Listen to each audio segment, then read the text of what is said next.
Okay, let's start without wasting time. Analysis करेंगे Monday के लिए, और आप मुझे बताना कमेंट सेक्शन में कि आपको बजट कैसा लगा। पर्सनली अगर आप मुझसे पूछोगे तो मेरे हिसाब से बजट बहुत अच्छा था नहीं, स्टॉक मार्केट के लिए भी, या फिर आप देखोगे तो as an economy for whole के लिए भी। ऐसा उसका रीज़न क्या है कि ग्रोथ पे आपका उतना आपका काम नहीं दिया है, मतलब उतना ध्यान नहीं दिया है जितना कंजम्पशन पे दिया है। Consumption wise it's a good budget, क्योंकि लोगों के हाथों में पैसा नहीं है तो लोगों के हाथ में पैसा बढ़ेगा अगर कंजम्पशन वाइज देखोगे तो।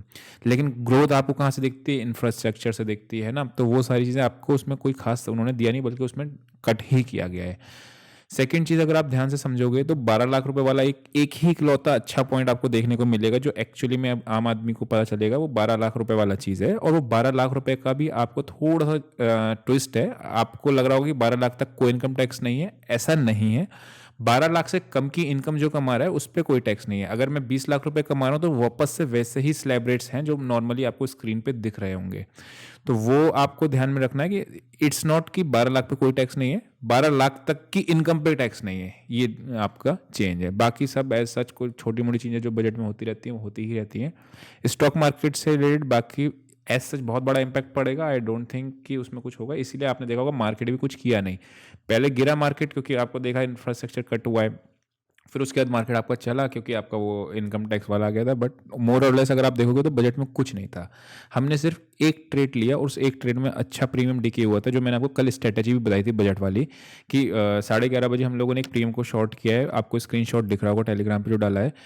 वो premium end of the day वो भी आपको एडिटर लगा देगा कि उस प्रीमियम की वैल्यू कितनी रही, उसमें आपको दिख जाएगा। तो आपको पता चला होगा कि कितना आईवीज क्रश होती हैं, आईवीज क्रश से अपने को कैसे बेनिफिट मिला है ना। 137 पे प्रीमियम जो शॉर्ट किया था शाम तक वो 46 रुपीज़ का रह गया। सोचो कितना ज़्यादा प्रीमियम डिके हुआ है ना। तो ये बहुत नॉर्मल है। इसलिए मैंने आपसे कहा था कि इस ट्रेडर को बाय नहीं करना, कि जो लोग कॉल पुट बाय करते हैं ना, दोनों साइड में ही नुकसान लगा होगा उस केस में, है ना। तो आई होप आपको कुछ हेल्प मिला होगा कल वाले वीडियो से।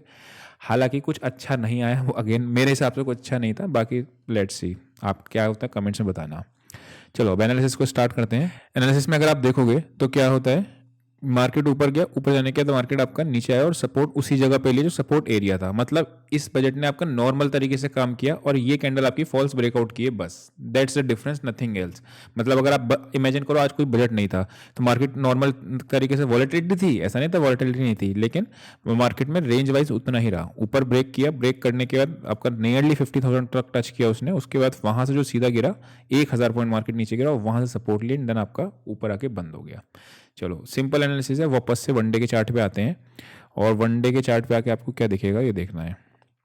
यहाँ आप देखो तो ये रेंज के ऊपर अभी मार्केट ने क्लोज नहीं किया, मतलब डब्ल्यू बैटर आपका कंप्लीट नहीं हुआ है। ठीक है, एक चीज ध्यान समझना, अगर किसी भी कारणवश मार्केट वापस से इसके नीचे क्लोज देता है, तो जैसे ये वाली कैंडल आपकी किसकी थी, फॉल्स ब्रेकडाउन की कैंडल थी, मार्केट तेजी से ऊपर की रेंज टेस्ट करता है, तो इसके नीचे क्लोज होने पे वापस से तेजी से नीचे की रेंज टेस्ट करेगा। क्यों? क्योंकि ये कैंडल आपकी कौन सी बन जाएगी, फॉल्स ब्रेकआउट की। तो मेरे लिए अभी कल की यानी मंडे की क्लोजिंग बहुत इंपॉर्टेंट मायने रखती है कि कहाँ क्लोजिंग हो रही है। अदरवाइज छोटे टाइम फ्रेम पे आते हैं और क्या प्लान ऑफ एक्शन होना चाहिए वो देखेंगे। ठीक है, ये रेजिस्टेंस आपके भी बनी हुई है, तो अपने ट्रेड के लेना है वो देखेंगे, नोट करेंगे। यहाँ पे देखो इस एरिया में मार्केट आता है वापस से और कुछ भी रिजेक्शन दिखाता है, जैसे फॉल्स ब्रेकआउट का रिजेक्शन दिखाता है, रेजिस्टेंस पे नेगेटिव एक्शन दिखाता है, तो वहाँ पे अपने को एक सेल का ट्रेड मिल सकता है 766 और इस एरिया के पास, है ना। ये जो एरिया है अगर दिखाता है नेगेटिव एक्शन दिखेगा तो सेल का ट्रेड मिलेगा। अदरवाइज वापस से मान लो 3 केसेस होने वाले हैं, gap up, gap down, sideways. Gap up खुला सीधा यहाँ पे, तो क्या मैं सीधा बाय करूंगा? The answer is no. Opening range breakout की स्ट्रेटेजी को यूज करूंगा उस केस में। ठीक है, अगर मार्केट खुलाएगा इस रेंज में, ठीक है, मतलब गैप खुला तो ओपनिंग रेंज कर सकते हैं, नीचे खुला साइडवेज खुला तो इसके नीचे यानी 49,400 के नीचे एक बार आपको ट्रेड मिलेगा शॉर्ट साइड का, टुवर्ड्स कहाँ तक के लिए, इस एरिया के लिए, है ना। तो ये एरिया आपका सपोर्ट एरिया भी था, तो यहीं से लौटा भी था। आज के लेवल्स मांगने हैं, पुराने लेवल्स मांगने हैं। ठीक है, और अगर इसके बाद वापस से ऊपर निकलना शुरू करता है, लेट्स से साइडवेज खुला और साइडवेज खुलने के बाद यहाँ से ये दिख रहा है आपको, तो ये कौन सा एरिया आ रहा है, 600 का। बट अगेन ये रेजिस्टेंस एरिया है, तो मैं यहाँ बाय नहीं करूंगा। मतलब 400 के नीचे एक बार शॉर्ट का ट्रेड प्रेफर कर सकता हूँ, लेकिन इसके ऊपर जाके बाय नहीं करूंगा, क्योंकि रीजन क्या है, कल का ट्रेड मेरा फिर छूट जाएगा। ये रेजिस्टेंस आई है ना, यहाँ से सेलिंग आई है, तो ये रेजिस्टेंस फेस करेगा, तो बाय का ट्रेड मेरा कल का छूट जाएगा। लेकिन 400 के नीचे एक बार ट्रेड मिल सकता है उस केस में। ठीक है, ट्यूसडे को देखेंगे दोबारा ट्रेड का, अगर कुछ मिलता है तो ट्यूसडे वाले दिन प्रेफर करेंगे, राइट। ये होगी अपना बैंक निफ्टी का। निफ्टी पे आते हैं। Nifty as compare to bank Nifty थोड़ा सा ज़्यादा चली थी, और निफ्टी का पॉजिटिविटी ज़्यादा इसलिए बिकॉज कंजम्पशन सेक्टर होगा आपका, ऑटो सेक्टर। टीवीएस मोटर आज क्यों भागा? रीज़न था कि जो 12 लाख से इनकम पे पीछे नो टैक्स, तो टू व्हीलर वाले लोग ज़्यादा होते हैं ना इस इनकम स्लैब में, ठीक है, तो वहाँ पे आपको टीवीएस मोटर्स को फ़ायदा मिला था, और कंजम्पशन है एफएमसीजी को इसलिए ही फ़ायदा मिला। कंजम्पशन क्या होता है? मतलब इकोनॉमी में पैसा खर्च जो कर रहे हैं, जो कंज्यूम कर रहे हैं गुड्स, है ना, वो वाले लोगों को पैसा ज़्यादा मिला है। और आप देखोगे जिन जो लोग बहुत चिल्ला रहे थे कि डिफेंस के लिए बहुत अच्छा आएगा या फिर आपका पीएसयूज और के लिए अच्छा आएगा, उसमें कुछ खास हुआ नहीं। तो वही सेम चीज़ है कि जिससे एक्चुअल में आपको टैक्सेशन से इफेक्ट पड़ता है स्टॉक मार्केट में, उसके रिलेटेड आपका इनकम टैक्स का एक ही चीज़ आई थी, तो वो आपको वो वाले सेक्टर आपके चलते हुए दिखे भी आपको, है ना। चलो वापस आते हैं निफ्टी में। निफ्टी में 23,330 आपका है, वहीं से उसने सपोर्ट लिया था, है ना, एग्जैक्टली अगर आप देखोगे तो। अगर मुझे सेल करना है तो इसके नीचे पे ही सेल करना है, अदरवाइज इसने क्लोजिंग दे दी ऊपर। अब ये थोड़ा सा डाइवर्जेंस आ रहा है। डाइवर्जेंस का मतलब क्या है? बैंक निफ्टी कुछ और कह रहा है, निफ्टी कुछ और कह रहा है। ऑप्शन जिन पे चल के और देखेंगे कि डेटा पॉइंट्स कैसे बने हैं, उससे और आइडिया लग जाएगा, ठीक है। अगर निफ्टी कल क्लोज, आज भी क्लोज नहीं कर पाई 550 510 के जोन के ऊपर नहीं कर पाई क्लोज, अगर ये क्लोज करती है तो अगेन इसमें एक बुलिश सिनेरियो कहाँ तक के लिए प्लान होगा? फिर 24,000 के लिए फाइनल होगा, ठीक है। अगर आज बजट में कुछ ग्रोथ वाइज भी दे देते ना, जो नहीं दिया गया, तो आपका बैंक निफ्टी भी बाद में बहुत भागता, बट वो चला नहीं। इसलिए चला क्यों मार्केट? सिर्फ इनकम टैक्स वाले 12 लाख वाले प्रोविजन की वजह से, है ना। तो यहाँ पे अगर आप देखोगे तो बैंक निफ्टी में भी 330 के नीचे पे सेल का ट्रेड इनिशिएट होगा, उसके बाद 550 के ऊपर ही बाय का ट्रेड इनिशिएट होगा, ये जो आज का हाई काटेगा तब।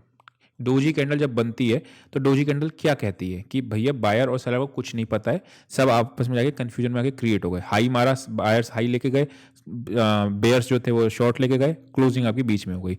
तो क्लोजिंग बीच में होगी तो जब इसके हाई के ऊपर स्टॉप लॉस होगा शॉर्ट सेलर्स का, इसके नीचे बुल्स का स्टॉप लॉस होगा, तो जिधर की भी साइड ट्रेड होगा उधर का ट्रेड बनता है। तो आज का हाई और आज का लो मार्क करेंगे, वो इंपॉर्टेंट हो जाएगा निफ्टी के लिए आने वाले टाइम के लिए, ठीक है।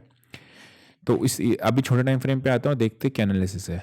यहाँ से आपको ये पता चल गया था, ये वाली फॉल्स ब्रेकडाउन की कैंडल थी, है ना। उसके बाद इसने अपर रेंज तेजी से टेस्ट कर दी। अभी अपर रेंज इसके नीचे जाएगी तो मान लो क्लोजिंग इसके नीचे देती है 330 के नीचे, तो लोअर रेंज भी वापस से तेजी से ही टेस्ट करेगी फिर उस केस में, राइट। चलो वापस आते हैं छोटे टाइम फ्रेम पे और देखते हैं क्या ट्रेड बन रहा है। इसमें भी सेम यहाँ पे सेलिंग आई है इस जगह पे, है ना। तो ये एरिया पे आसपास 550 600, अभी जो 550 को क्रॉस करेगा, कम क्वांटिटी में ही ट्रेड करेंगे, ज़्यादा क्वांटिटी में नहीं करेंगे, बिकॉज यहाँ पे सेलिंग आई हुई है ना। सेलिंग आई है तो यहाँ क्लोजिंग मुझे दोनों की, निफ्टी बैंक की और इसकी इंपॉर्टेंट चाहिए। 51,000 से ऊपर उसको क्लोज होना चाहिए, 23,600 के नीचे ऊपर इसको क्लोज होना चाहिए, तब आपके स्विंग ट्रेड बाय के लिए खुल जाएंगे ऊपर के लिए, है ना। तो एक डब्ल्यू पैटर्न भी नीचे से दिखेता हुआ आपको दिख ही रहा था। तो 23,600 नोट करना है, 51,000 का लेवल नोट करना है, नीचे 330 का लेवल नोट करना है, और उसमें आपका 51,400 इंट्राडे, 49,400 इंट्राडे के लिए, और 49,000 का क्लोजिंग बेसिस पे लेवल को नोट करना है, ठीक है। नीचे आपको 330 मिल ही गया, ठीक।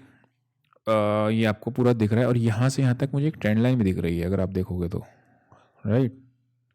तो ये ट्रेंड लाइन को यहाँ से यहाँ तक ड्रॉ करो आप, तो क्या बढ़िया स्नैक कर रहा है फॉलो, यहाँ देख रहे हो। दो एरिया पे आपने एक्सटेंड कर सकते हो, यहाँ पे एक्सटेंड कर दिया, यहीं पे इसने करा, राइट। तो ये ट्रेंड लाइन जब टूटेगी तो 330 ऑब्वियसली, जब ये टूट रहा होगा तो 330 भी टूटेगा ही उस केस में, है ना। चलो एक बार ऑप्शन चेन पे चलते हैं, और ऑप्शन चेन पे चलने से पहले आपको क्या करना है, वीडियो को लाइक करना है, और किसी को भी अगर टेलीग्राम पे जुड़ना है तो लिंक आपका डिस्क्रिप्शन पे होगा। और किसी को भी सॉफ्टवेयर लेना है, बाय और एंट्री और एग्जिट करने में तकलीफ आती है कि मैं कहाँ पे एंट्री करूँ, कहाँ पे स्टॉप लॉस हो, कहाँ पे टारगेट हो, तो उसके लिए आप अपना डेमो भी बुक कर सकते हो सॉफ्टवेयर के लिए, इंडिकेटर के लिए, कि बना बनाए जहाँ पे आपको मिल जाएगा, और व्हाट्सएप नंबर आपका मेंशन होगा, उस पर कर सकते हो। हाई आई वांट BMC या फिर आपका ORB ओपनिंग रेंज का, राइट। चलो एनीवे आगे बढ़ते हैं, और आगे बढ़ेंगे तो क्या दिख रहा है आपको निफ्टी के अंदर, 34 लाख कॉल्स आ गई। ओ हो, अच्छी खासी क्वांटिटी में कॉल राइटिंग है, 32 लाख कॉल्स आ गई, 27। अब ये कॉल पता है आपको आई इस रेट में नहीं आई, ऊपर ऊपर रेट पे, जब ऊपर से मार्केट गिर रहा था, है ना। और नीचे पुट्स नहीं है। डेटा क्या इंडिकेट कर रहा है? Negative data. क्यों नेगेटिव? बिकॉज पुट राइटर्स है नहीं, कॉल राइटर्स आए हुए हैं, तो मुझे डेटा वाइज नेगेटिव है। तो अब मैं निफ्टी में थोड़ा सा रुक जाऊंगा कि 24,600 के ऊपर ही निकलने पे कुछ करूंगा, उससे पहले ट्रेड नहीं लूंगा, राइट। और 480 500 के नीचे आपकी क्लोज हुई है, तो अगेन आपका कहाँ पे, इसके नीचे वापस एक शॉर्ट का ट्रेड प्रेफर करेंगे। 440 400 के नीचे 495 है ना, 480 के आसपास बंद हुई है, तो यहाँ पे भी अगर आप 450 के नीचे भी करोगे तो एक बार आपको 330 तक के लिए भी लेवल इंटरडे के अंदर मार्केट दिखा सकता है। क्लोजिंग बेसिस पे तो हमने लेवल नोट कर लिए 330 600 ऊपर के, उसमें भी ऊपर के नीचे के दोनों के नोट कर रखे हैं बैंक निफ्टी में, इंट्राडे में हमने मेंशन कर लिया है, ठीक है। बैंक निफ्टी पे आते हैं।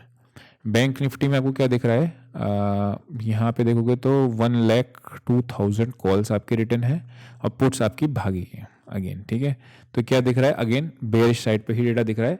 अब सारी दुनिया बुलिश हो गई थी, मैं तो अभी तक आपसे कह रहा था बुलिश बुलिश बुलिश बुलिश, ठीक है। मार्केट भी डे हाई पे, मतलब अभी तक इतना हो गया, लेकिन अभी मेरा डेटा सजेस्ट नहीं कर रहा है कि भाई बाई साइड पे जाऊँ। तो मैं मंडे के दिन को वेट करूँगा, क्लोज करूँगी, बाई साइड में जाना नहीं जाना है, ठीक है। जो भी ट्रेड्स होगा मैं टेलीग्राम पे मेंशन कर ही दूंगा, आपको आइडिया लग ही जाएगा। आई होप आपको पूरा समझ में आया होगा। अभी के लिए इतना ही, see you next session, till then bye bye.